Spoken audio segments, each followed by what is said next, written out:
You know what they say about eavesdropping. You might hear something you don't want to know.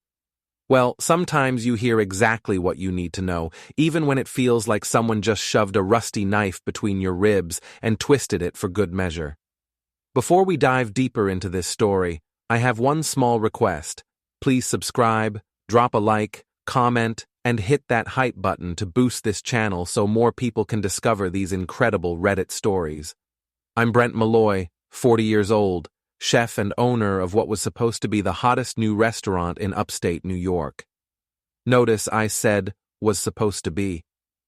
That dream got served up cold on a silver platter of betrayal, courtesy of my lovely wife Nina and her charming circle of backstabbing socialites. It all started on a gorgeous Saturday morning at the Mimosa Barn, this trendy brunch spot that Nina absolutely insisted we visit every weekend. The place screams, look at how much money we pretend to have. Exposed brick walls, Edison bulb chandeliers, and servers who probably have master's degrees in interpretive dance. The kind of place where a basic omelet costs $22 and they call it artisanal. Nina dragged me there like she always did, treating me like her personal accessory. Brent, you simply must come with us today. Jessa is bringing her new boyfriend, and Carter will be there too. Carter Ross, the gym owner with abs you could grate cheese on, and the personality of wet cardboard. I should have known something was up when Nina started mentioning his name every other sentence. The table was set for disaster. Nina sat across from me, looking absolutely stunning in her designer sundress, her blonde hair perfectly styled despite claiming she just threw it up. To her left sat Jessa Martinez, her best friend and partner in crime, a woman who collected gossip like some people collect stamps. Jessa worked in HR at Nina's marketing firm, which basically made her the town's unofficial information broker.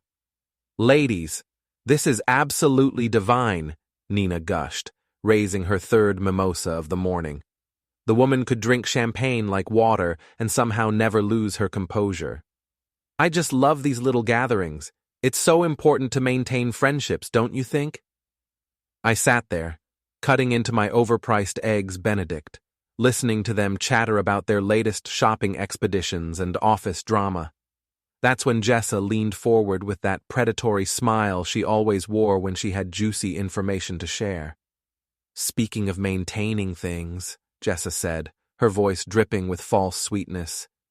Nina, honey, you've been absolutely glowing lately. What's your secret? Nina giggled. Actually giggled like a teenager with a crush. Oh, you know me. I'm just keeping my options open until I see some real commitment. A girl has to look out for herself in this world. The fork stopped halfway to my mouth. What do you mean by that, babe? Nina waved her hand dismissively, the champagne clearly loosening her tongue. Oh, Brent, don't be so serious. I'm just saying that I'm not going to sit around waiting forever for someone to put a ring on my finger. A woman needs to explore her possibilities, if you know what I mean. The other women at the table exchanged knowing glances and nervous laughs. I felt like I was watching a car accident in slow motion, horrifying, but impossible to look away from. So you're saying you're dating around? I asked, keeping my voice carefully neutral. My phone was in my lap, and I casually started the voice recorder app. Call it chef's intuition, but something told me I'd want to remember this conversation, word for word. Dating is such a strong word, Nina said, taking another sip of her mimosa. Let's call it networking. I'm simply maintaining connections with interesting people until my current situation becomes more permanent. Jessa nearly choked on her drink. Nina, you're terrible. But honestly, I don't blame you. A woman has to have backup plans. Exactly, Nina exclaimed, warming to her theme. Take Carter, for example. He's been so attentive lately, always asking me to work out with him, bringing me those protein smoothies I love. He really knows how to treat a woman right. My hand tightened around my fork. Carter Ross, the same Carter who'd been texting Nina at all hours. The same Carter whose gym membership had mysteriously appeared on our joint credit card statement. Suddenly, a lot of things started making sense. And what about your husband? I asked quietly. Where does he fit into this networking strategy? Nina looked at me like I'd asked her to explain quantum physics. Oh, Brent, you're sweet. But you know how you are. You're so focused on your little restaurant project, always covered in flour and smelling like garlic. A girl needs someone who can match her energy, someone who understands the finer things in life. The table went silent. Even the other women seemed to realize that Nina had crossed a line. But she wasn't done yet. I mean, I love you, honey, but let's be realistic. You're a chef from the wrong side of town trying to play in the big leagues. I need someone who can actually afford to give me the lifestyle I deserve. Someone with real ambition, real money, real prospects. I sat there, feeling like I'd been sucker punched by a professional boxer. 15 years of marriage, and this is what she really thought of me? That I was some kind of charity case she'd been slumming with? Bold plan, babe, I said, managing to keep my voice steady. Really bold. Nina smiled, completely oblivious to the fact that she'd just sealed her own fate. I'm glad you understand, sweetie. You've always been so reasonable about these things. The rest of brunch passed in a blur. I smiled, nodded, made appropriate small talk, and played the part of the understanding husband. But inside, my mind was racing, already formulating plans. Nina wanted to play games? Fine. But she was about to learn that this small-town chef had a few tricks up his sleeve. As we walked to the car, Nina linked her arm through mine like nothing had happened. That was lovely, wasn't it? I just adore spending time with the girls. Yeah, I said, unlocking my phone to stop the recording. Absolutely enlightening. That night, Nina went to bed early, claiming she had a headache.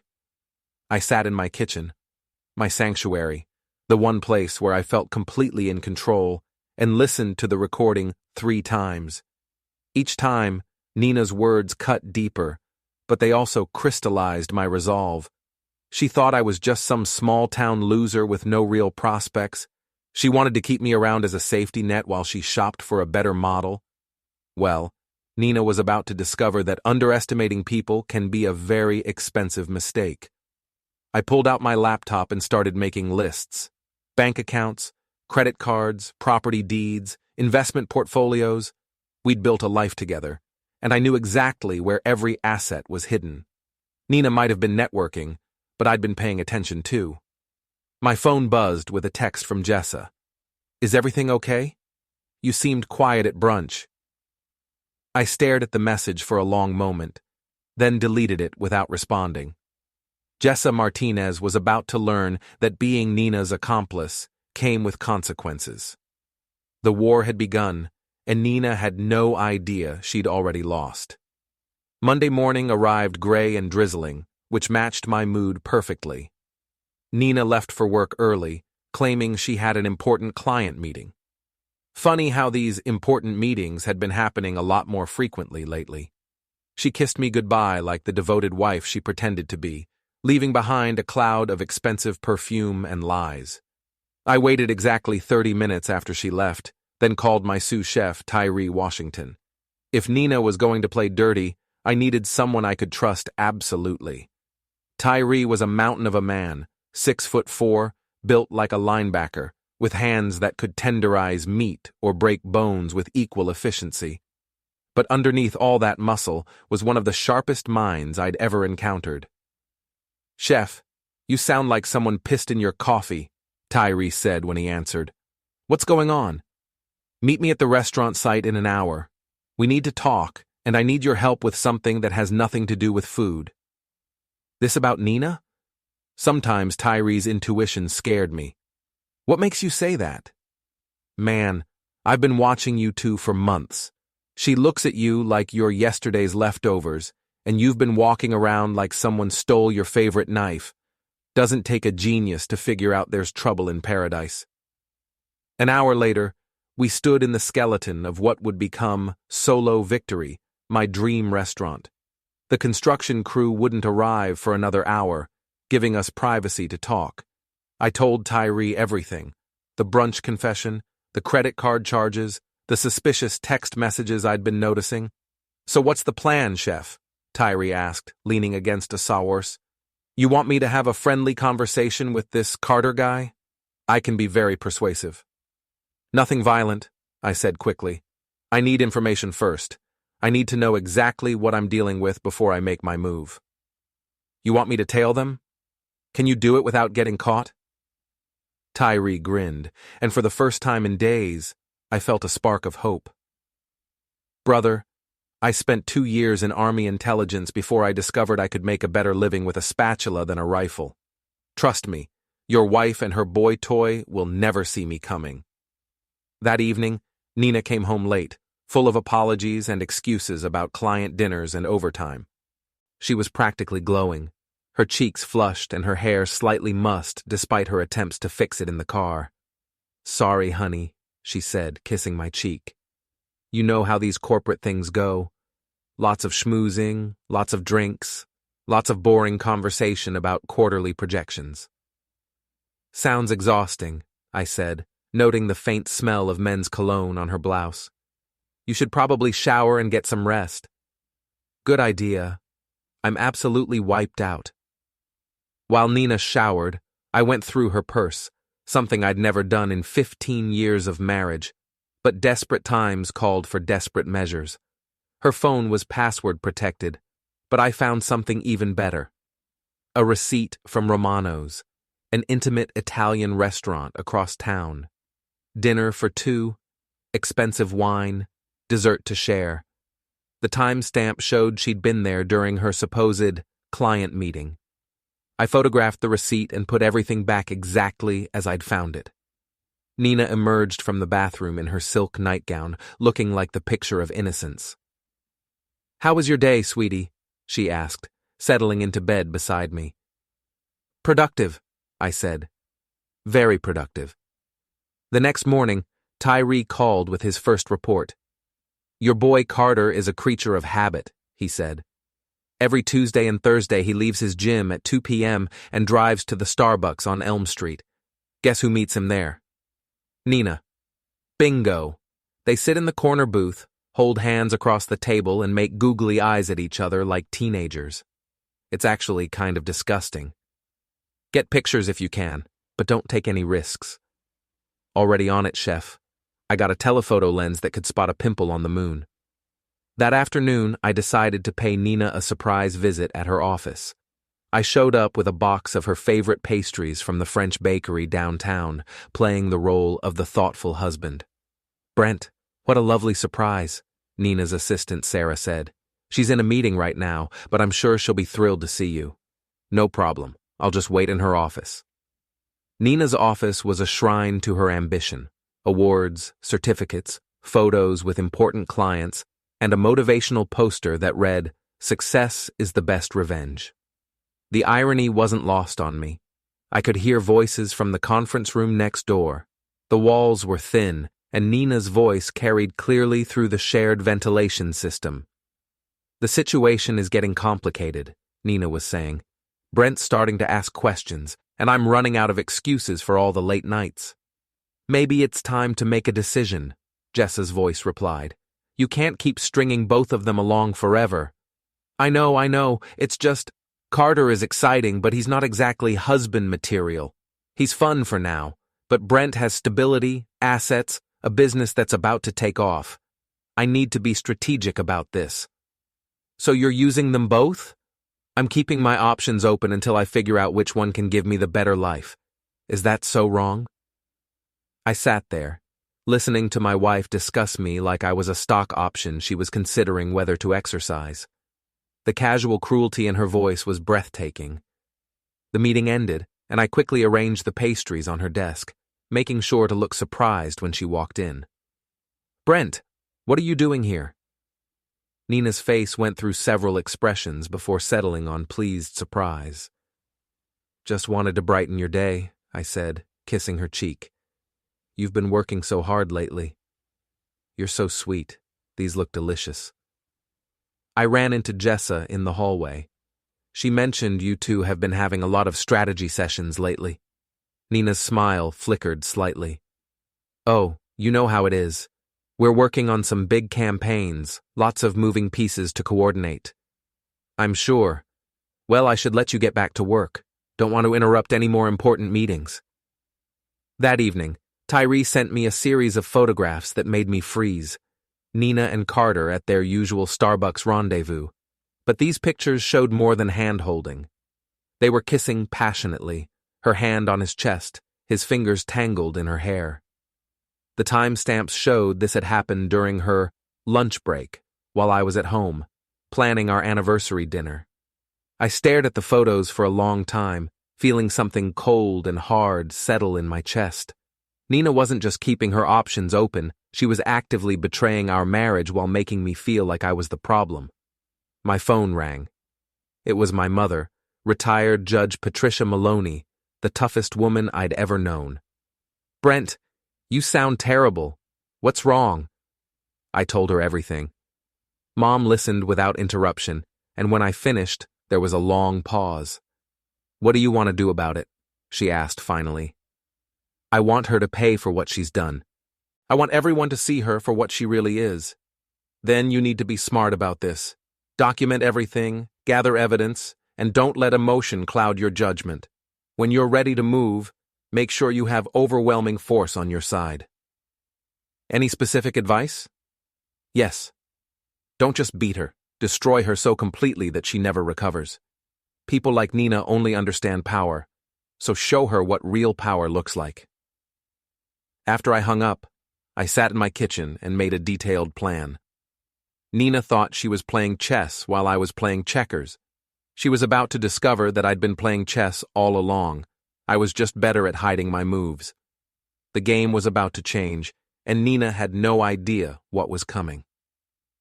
Wednesday morning brought the first phase of my counterattack. While Nina was at her yoga class, or at least that's where she claimed to be going, I made some strategic phone calls.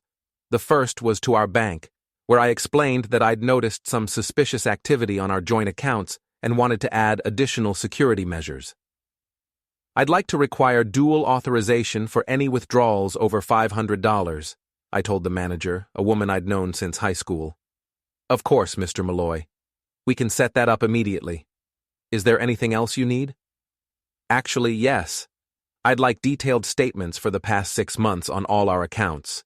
My accountant is reviewing our finances for the restaurant loan." The statements arrived by courier that afternoon, and they painted a damning picture. Nina had been spending money like water.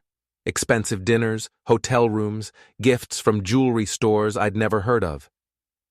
The paper trail was so obvious, I wondered how I'd missed it before. Love really does make you blind. Tyree called with more intelligence. "Your boy Carter is dumber than a box of rocks," he reported. "He's been posting pictures on social media from all their little dates, but he's been cropping Nina out. Problem is, you can still see her reflection in windows, mirrors, even his sunglasses in one shot. Screenshot everything. We'll need it later." Already done. But that's not the best part. I followed him to his gym, and he's been bragging to his trainer about his married girlfriend who's going to leave her husband for him. The trainer thinks he's an idiot, but Carter keeps running his mouth. Think the trainer would be willing to testify to that? For the right price, probably. Guy's struggling to make ends meet, and he doesn't like Carter much anyway. That evening, I decided to test Nina's commitment to her deception. I made her favorite dinner: pan-seared salmon with lemon butter sauce, asparagus, and a bottle of the expensive wine she loved.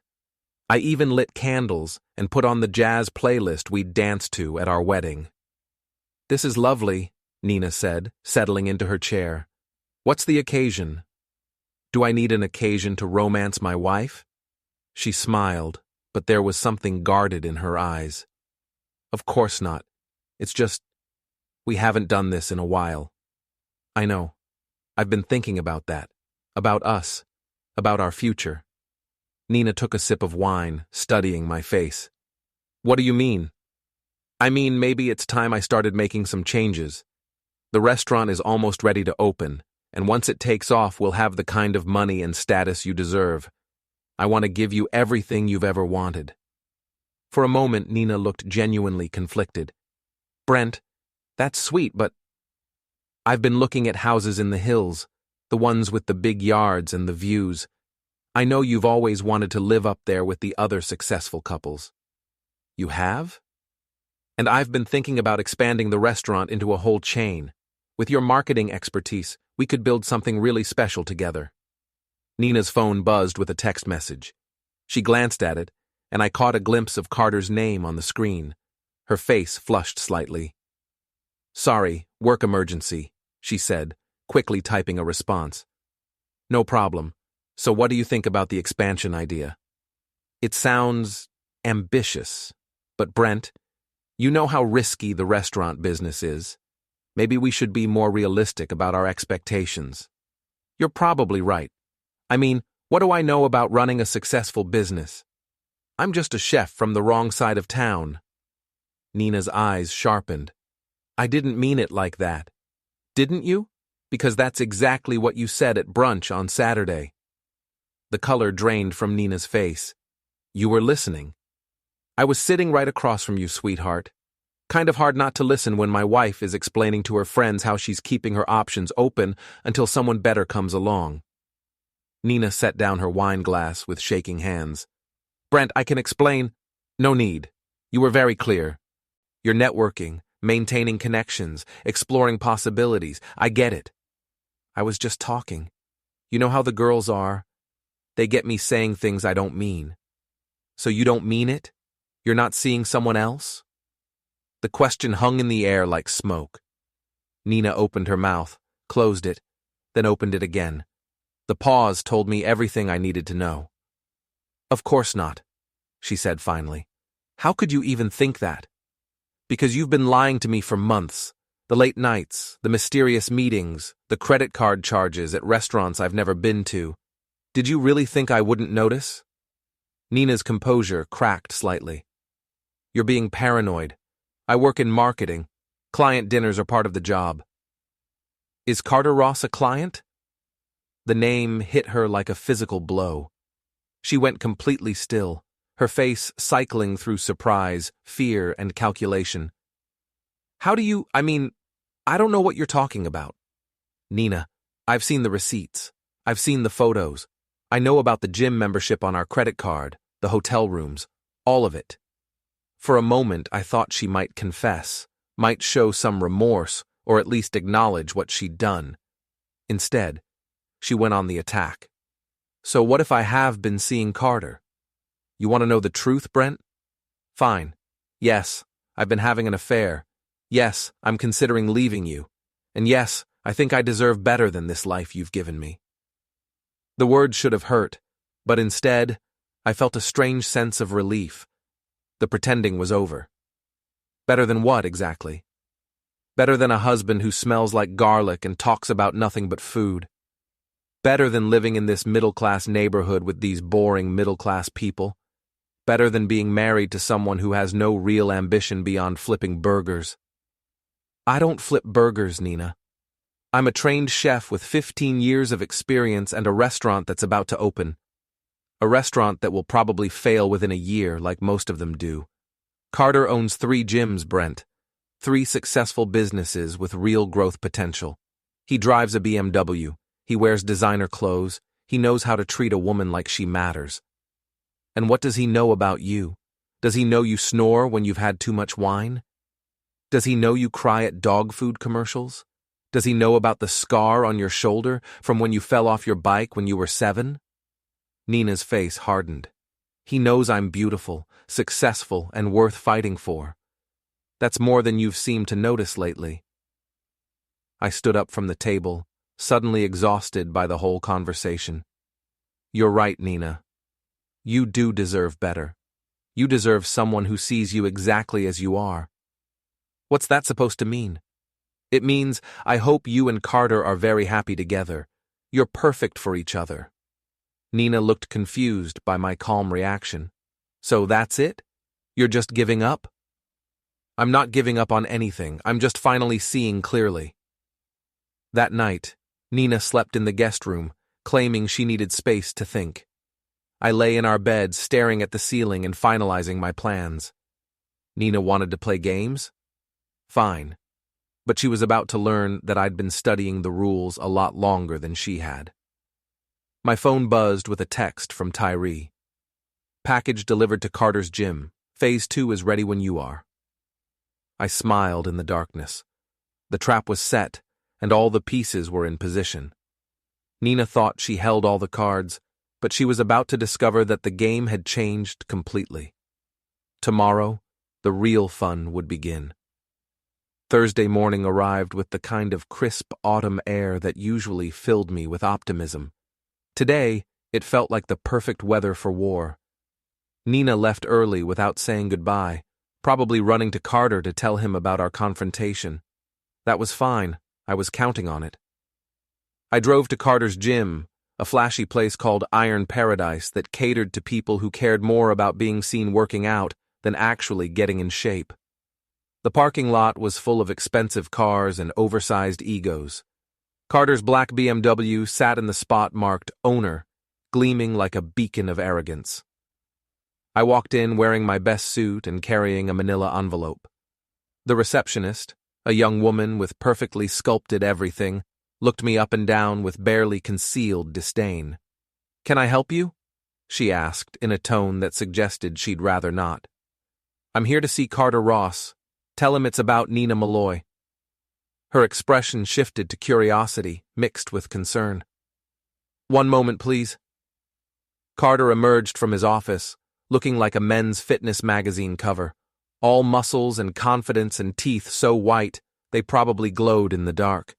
He was younger than me, taller than me, and clearly thought he was better than me. That was about to change. "You must be Brent," he said, extending his hand with a smile that didn't reach his eyes. "Nina's told me so much about you." I'm sure she has, I thought, but I shook his hand and returned the smile. "All good things, I hope. Could we talk privately? It's about Nina." Carter's confidence flickered slightly, but he led me to his office, a shrine to his own success, complete with framed photos of himself posing with various pieces of gym equipment. "What can I do for you?" he asked, settling behind his desk like a king on his throne.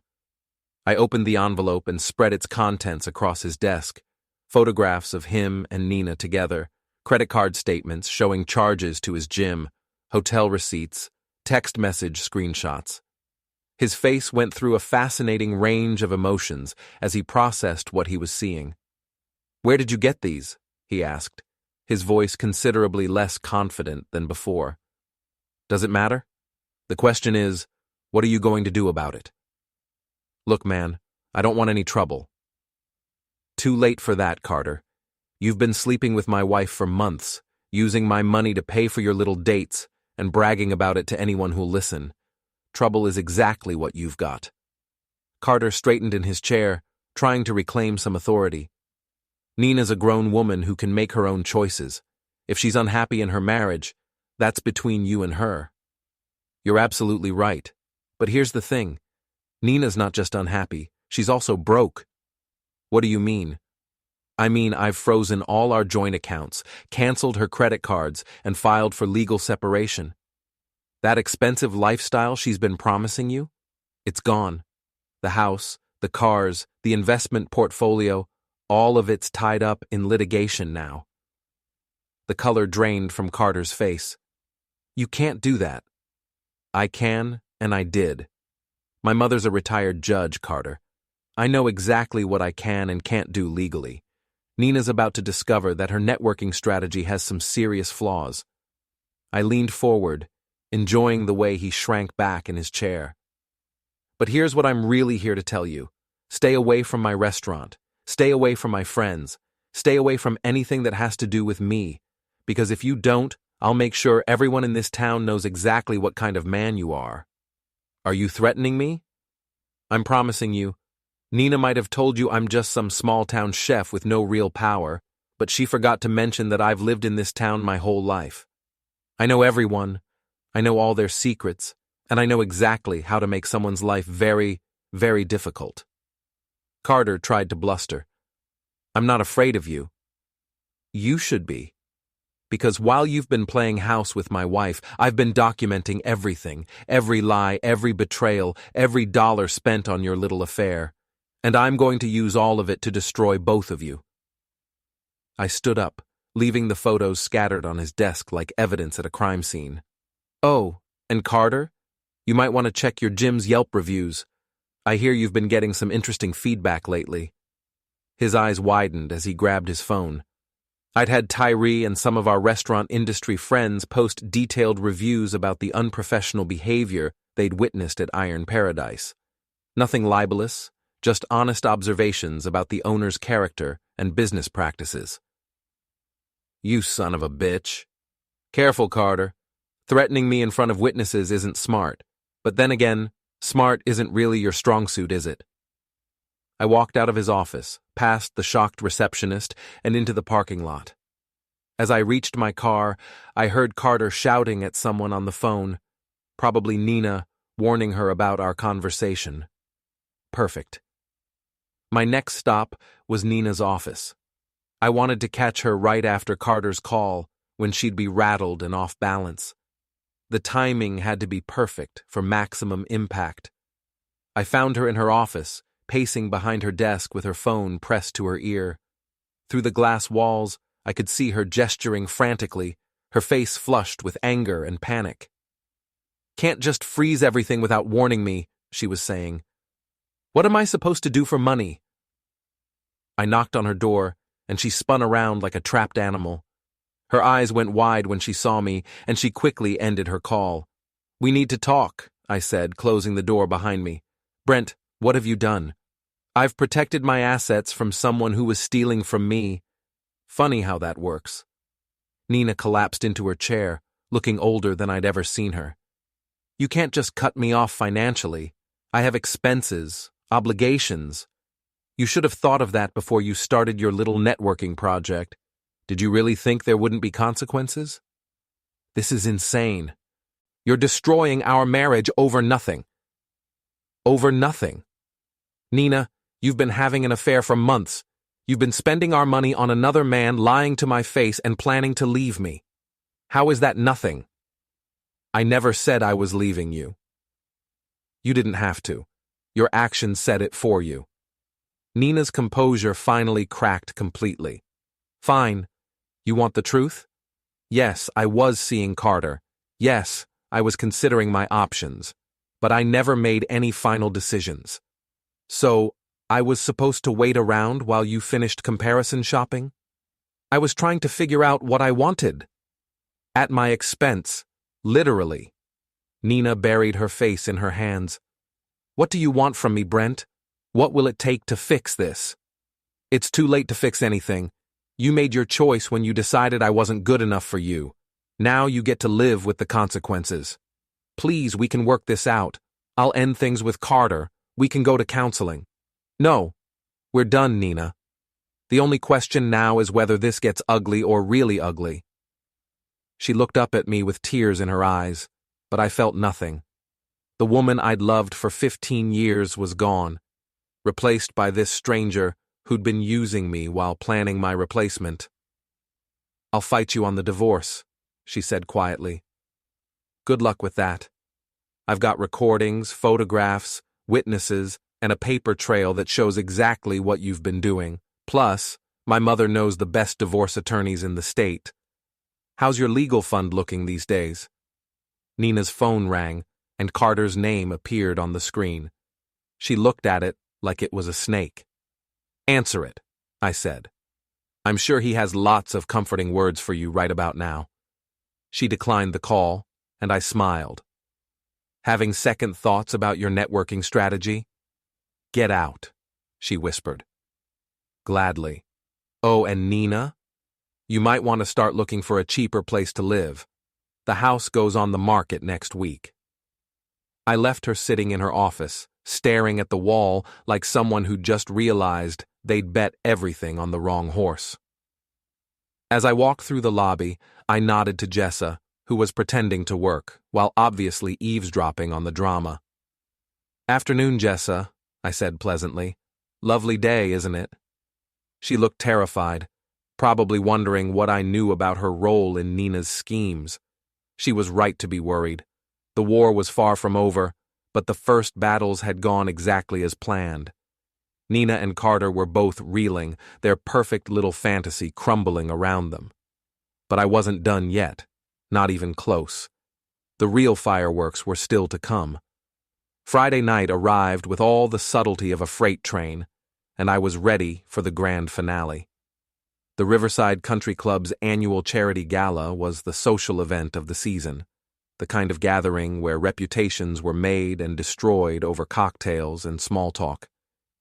Nina had been looking forward to it for months, planning to debut her new relationship with Carter in front of everyone who mattered. She was about to get her debut, all right, just not the way she'd planned. I arrived fashionably late, wearing my best tuxedo and carrying myself like a man who owned the world. The ballroom was packed with the town's elite, politicians, business owners, society wives, and social climbers all dressed to impress. A jazz quartet played softly in the corner, while servers circulated with champagne and hors d'oeuvres. Nina stood near the bar with Carter, both of them looking nervous and overdressed. Carter wore a tuxedo that probably cost more than most people's cars, but he looked uncomfortable in it, like a kid playing dress-up. Nina had chosen a stunning red dress that hugged every curve, her hair styled in an elegant updo. They made a beautiful couple, I had to admit.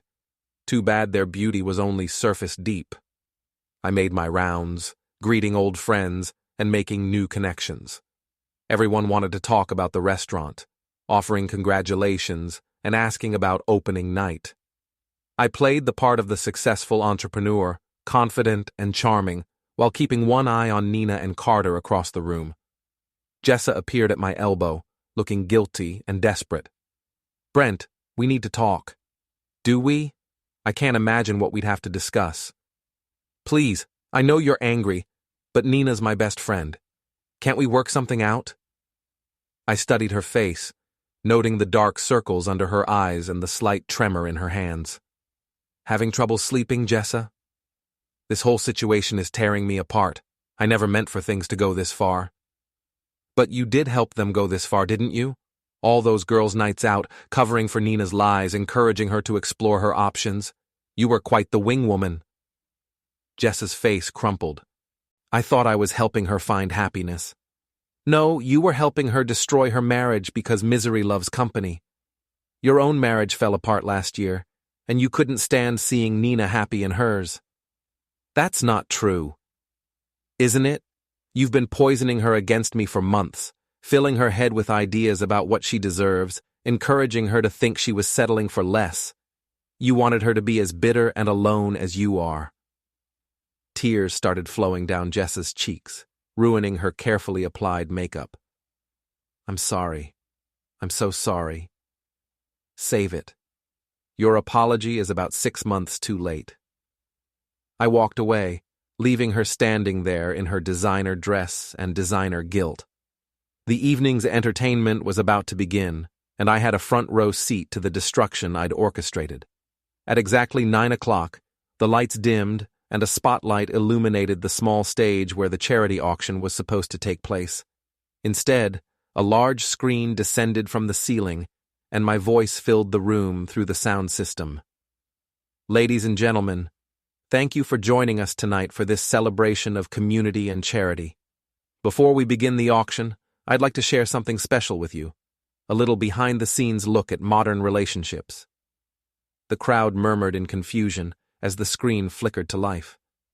There was Nina at the mimosa barn, raising her glass and delivering her devastating confession about keeping her options open and exploring possibilities. The audio was crystal clear, every cruel word preserved in high definition. The room went silent, except for Nina's recorded voice, explaining how she needed someone who could match her energy, someone who understood the finer things in life, someone with real ambition and real money. The camera had captured every dismissive gesture, every casual cruelty, every moment of her betrayal. I watched Nina's face from across the room as she realized what was happening. The color drained from her skin, and she grabbed Carter's arm like a drowning woman clutching a life preserver. Carter looked like he wanted to disappear into the floor. But the show wasn't over yet. The screen switched to a montage of photographs, Nina and Carter at restaurants, holding hands in parking lots, kissing outside hotel rooms. Each image was time-stamped and dated, creating an undeniable timeline of their affair. The final segment was a recording of Nina's phone conversation with Carter from that very afternoon, discussing their situation and trying to figure out how to handle the Brent problem. Her voice filled the ballroom as she called me pathetic and delusional, claiming I'd never had the courage to give her the life she deserved. When the screen finally went dark, the silence was deafening. 300 of the town's most influential people had just witnessed Nina's complete destruction, and the shock on their faces was beautiful to behold. I stepped onto the stage, taking the microphone with steady hands. I apologize for that unconventional opening, but I thought you should know exactly who you've been socializing with all these years. My wife Nina and her boyfriend Carter have been conducting their affair using money stolen from our joint accounts, lying to friends and family, and making a mockery of the institution of marriage. Nina tried to run, but Carter grabbed her arm, probably realizing that fleeing would only make things worse. They stood frozen in the spotlight of everyone's attention, exposed and humiliated beyond repair. But I'm not here tonight to air my personal grievances, I continued, my voice carrying easily through the silent ballroom. I'm here to announce the grand opening of Solo Victory, my new restaurant, which will be celebrating fresh starts and second chances. Sometimes the best thing that can happen to you is discovering who people really are. The crowd erupted in applause, though whether they were clapping for my announcement or my performance, I couldn't tell. Either way, it felt like vindication. As I left the stage, I walked directly toward Nina and Carter. The crowd parted like the Red Sea, everyone eager to witness the final confrontation. "Enjoying the party?" I asked pleasantly. Carter found his voice first. "You son of a bitch. You planned this whole thing." "Guilty as charged, though I have to say you two made it remarkably easy. Did you really think you could humiliate me without consequences?" Nina finally spoke, her voice barely a whisper. "How could you do this to me?" "The same way you did it to me, sweetheart, except I was honest about it." "This is insane," Carter said, his face flushed with anger and embarrassment. "You've destroyed both of us over a relationship that was already over." "Was it over? Because that recording from this afternoon suggests otherwise. In fact, it sounds like you two were planning to ride off into the sunset together once you figured out how to handle the money situation." Nina's composure finally shattered completely. "I hate you," she hissed. "I hate everything about you." "I know, you made that very clear. The difference is now everyone else knows it too." Security appeared at my elbow. I'd arranged for them to escort Nina and Carter from the premises if things got ugly. They didn't resist, probably realizing that making a scene would only make things worse. As they were led toward the exit, Nina turned back one last time. "This isn't over, Brent." "Yes, it is. You just don't realize it yet." The crowd watched them leave, then slowly returned to their conversations and cocktails. The charity auction proceeded as planned, though I suspected my little presentation would be the only thing anyone remembered about the evening. I spent the rest of the night networking, accepting congratulations on my upcoming restaurant opening, and playing the role of the wronged but dignified husband. Several people approached me with stories of their own suspicions about Nina and Carter, and more than a few offered their support for whatever came next. As I drove home through the quiet streets, I felt a strange sense of peace. Nina had wanted to play games, to keep her options open while using me as her safety net. Now she had all the options in the world, none of them good. The house felt different when I walked in, cleaner somehow, like a weight had been lifted from the air. I poured myself a glass of the good whiskey and sat in my kitchen, surrounded by the tools of my trade and the dreams I'd built without her. My phone buzzed with a text from Tyree. Saw the video online. Damn, chef. Remind me never to piss you off. I smiled and typed back, the restaurant opens in 2 weeks. Hope you're ready for the rush. Born ready. What about Nina and Carter? I thought about that for a moment, then replied, they're not my problem anymore. And for the first time in months, that was absolutely true.